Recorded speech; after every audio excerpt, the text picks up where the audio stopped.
Tim Moore here with TLC Pressure Washing, and what you just saw was a soft wash of this very green side of the house, followed up by a low pressure rinse. So how did I use my pressure washer and still get low pressure? Well, there's a couple different ways I did that. I did that by the distance, so that way when I needed to do the brick that needed higher pressure, I got closer and I used further distance in order to get more of my water volume on there and not my water pressure. The second thing I did is I down tipped, so using my tips to control my pounds per square inch is another way, and increasing my flow out of the wand. So that's two ways. Now, just to show you, normally we take this off. They had like a little happy birthday there, and they must have had a party.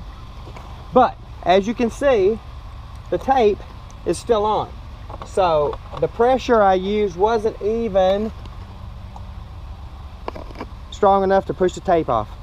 So now I'm going to have to go and clean this up separately, which you don't normally have to, but I just wanted to leave that on so you could see how a soft wash is so gentle it won't even push tape off.